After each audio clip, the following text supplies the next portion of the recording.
guys, it's JG here with Earth 5D University, back for another teaching. Guys, today I wanted to talk about how we can bring consciousness into our love life, how we can bring consciousness into our relationships. It doesn't have to be with the romantic partner, but it often is the hottest topic of conversation, right guys? So let's dig right in. You guys know me probably from my tarot channel. Welcome to Earth 5D University. I like to use this time to help people to learn how to expand their consciousness and into these divine unions, and to live life from a more powerful place, a more realistic place where you are actually creating your reality instead of your reality creating something onto you. Okay, so today we're going to be talking about how to have a conscious relationship and how that happens. And so maybe some of you are single, maybe you are already in a relationship. Let's talk through how we can really make an impact on these divine unions. This is what I call them. So I've noticed that when you wake up and you become conscious, and what I mean by that is that you become aware that you're creating your own reality. Once you become aware that that's what's going on and you're creating your own reality, then we are challenged with, oh my God, what have we been creating all around us our entire life, right? We are faced with, no matter whether you're 20, in your teens, 30, 40, 50, whenever, however old you are, when you become conscious, you have already had all of this life already happen to you, right? So when you become conscious, there's two things to keep in mind when it comes to relationships, or just with yourself, is that there is the energy of managing your inner reality and what you're creating, and managing your outer reality that you've already created already. And so it's when you first become conscious and you're in the earlier stages, first, second, third, fourth, fifth year. I mean, it never really stops because we never move ourselves from the universe here, right? We are here, we're alive, we're breathing. Today is a gift, and I'm hoping you're enjoying the gift today of this beautiful life. So we're looking at two aspects. We're managing our inner reality and we're managing our outer reality. And those two are suddenly like this, merging, okay? And so when you become conscious that you're creating your outer reality, it's like self-mastery, right? You're learning self-mastery, you're learning to know yourself and how that's playing out in the outside world. So now what are you gonna do with all those 30, 40 years of experiences that you had where you weren't conscious, right? And so that's what I want to talk about is, are we carrying accidentally the pain from the last 20, 30, 40 years of being unconscious accidentally? We're carrying that around inside of us. And how does that play in with going within and learning how we can create our reality from within, and how that impacts the outside? All right, guys? So guys, we want to treat that with non-judgment. So whatever's happened to us, whatever hurts have happened to us in the past, whatever's gone on with your exes, whatever's gone on with your parents, whatever's gone on with your school, whatever's gone on with society, whatever's happened in the past for you, we have to reconcile with that, and we have to somehow integrate that into our current experience as a conscious being.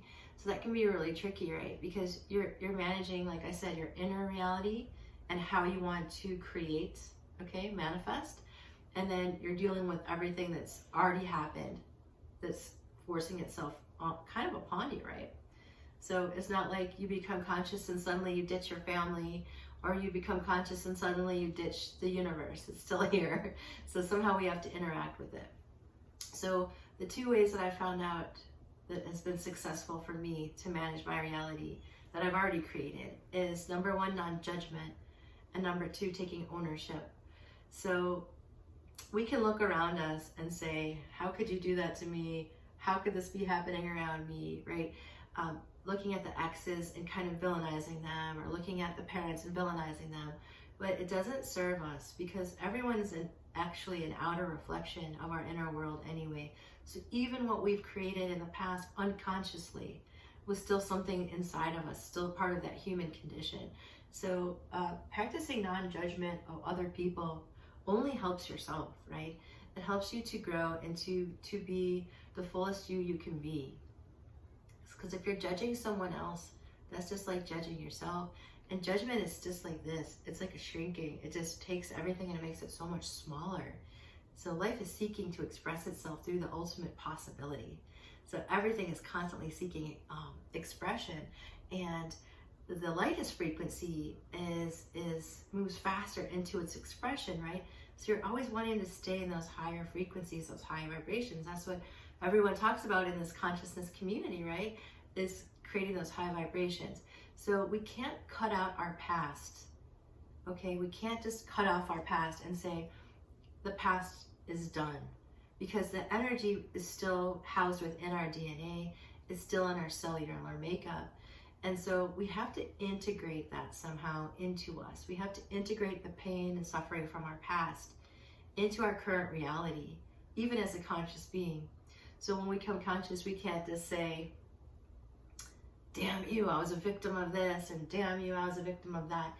It's just not going to help us. And so that's why when you have your ex-boyfriend or something, or the ex-relationship that you're trying to manage through, just remember, practicing non-judgment can go so far. It can take it so far into that healing. And so this is an orientation of understanding that you have an inner reality that you're projecting outward. But before you became conscious, right, you had that outward experience that you're still managing. And so as we integrate it by just being with the process of unconditional love, by non-judgment, and by taking ownership from those things that happened. So let's see if I can think of a good example for you. So I have a teenage son. I also have very little children, but I also have a teenage son. And he's almost in his 20s, almost an official adult. I guess he is legally an official adult at 18. So basically, when I was raising him, I wasn't nearly as conscious as I am now, right? I wasn't nearly as far along my journey. And so there's a lot of things that I did that I wish I didn't do, right? But I was coming from a very unconscious place at times, not always, but at times. And so I had to take responsibility for that by looking at taking ownership for the ways that I was unconscious impacting him. And so we have to kind of remember that even when unconscious things happen to us, quote unquote, in the past, that there's still some kind of responsibility that we need to take for that, some kind of part in it. And even if you were like a straight victim of something, which happened to me, I mean, we're all a victim of things, feeling like a victim of things. But we have to remember that a victim and a victimizer are on that same frequency. Victim and victimizer are at the same place. And so we just have to kind of take non-judgment and apply it to the situations that we were in that were even atrocious sometimes, and just kind of move beyond that.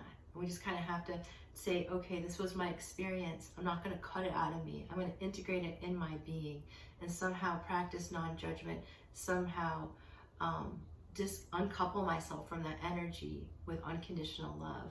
Because what happens is when we look at our past and the things that happened on earth here when we were unconscious, and we have a real strong opinion about it and we're triggered by it, it like glues itself to your back, and suddenly you're like walking around all heavy. Okay, and so this is the same thing as that, that old saying, you probably know the quote, but it's basically, the quote is that when you have a hatred for someone, that hatred that you have, or that distaste or dislike that you have for someone, it doesn't hurt, it never once hurts that other person. It hurts you, right? It hurts you. So that's why when we practice non-judgment, it's not that we're like, floating around like, beautiful. Well, we are beautiful star seeds, but we're not doing this because we're Mother Teresa-ish. We're doing it because it benefits us in the long run too, So this is about being real with yourself and integrating parts of yourself, because I guarantee you, and even if you're not a parent, there's going to be something you do to someone that's hurt them, and you've done it completely unconsciously, right? And you want to be able to be forgiven too, right? You want to be able to feel like you're forgiven. You want to be able to feel like you can be here on earth and make some mistakes, and that you can take ownership for it and continue to move along with your life as a conscious creator. So this is about integration. Just looking at the time. So, okay, so how does this apply to, like, let's say a divine union or a romantic relationship? So what we want to do is we want to be able to not demonize the people in our lives in the past, and we want to be able to look at them and say, this was an experience and I learned from it. And so we're looking at it from a non-judgmental place, even if it was like an abusive relationship, even if it was horrendous. We want to be able to look at that and say, okay, this is an experience that I had and it's taught me something, and I'm going to take what I've learned, I'm going to integrate it by taking ownership for my part in it, and just like keep going on creating, right? It's just, I see people get really hung up on the blaming, you know, and really hung up on the demonizing others. And it's like, that's just, it really stops our process, because as a creator being, you know, we have to be able to be clear, you know, we have to be able to be clear, and all those negative emotions and the blame, you know, some of the lowest frequency out there. It's like like I said, a monkey on your back, and suddenly you're like glued to this energy, and you're having trouble moving to that next shift in relationship, right? You're having trouble moving to that higher frequency. So I have a course right now that I'm teaching, and it is about divine union and the invocation of creating those divine unions in your life. And this is a huge part of it. Is so if you guys are interested in that and creating a divine union in your life, whether you have someone in mind or not, you know, because ultimately, right, this is the divine union of the masculine and feminine inside of you. Right? We all know that, right? I mean, we all pretty much know that. But this is like, this is weaving that thread of spirituality through our inner world, and then extending it into our outer world, right? Because that's how we create consciousness. So that's what consciousness is, right? So just know this. Just keep in mind that if you are demonizing someone from your past, okay, if you are looking at yourself as a victim of something, it doesn't mean that that something was right. It doesn't mean that that something, it's just a non-judgment thing. It's just something that you went through, and you don't have to go through it again. You know, you can create something bigger and better with your life by managing your inner world and projecting it onto the outer world, and understanding that you came into this life you were conscious, but the density of the earth, you know, made you unconscious. You know, the density of the earth pushed you down.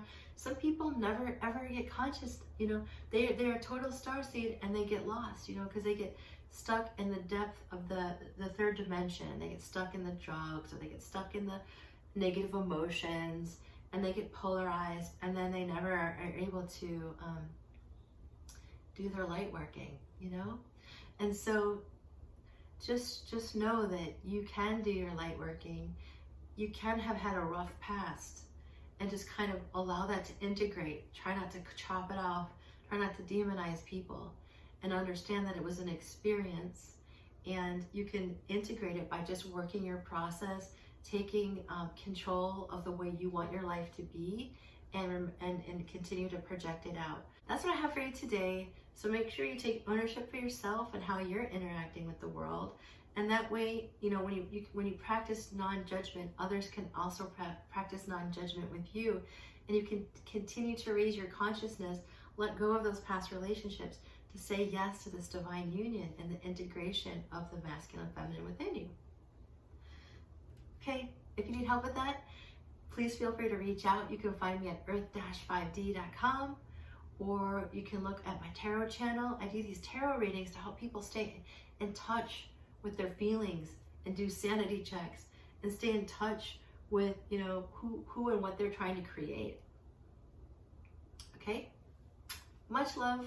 Bye for now, guys. Thanks for stopping by.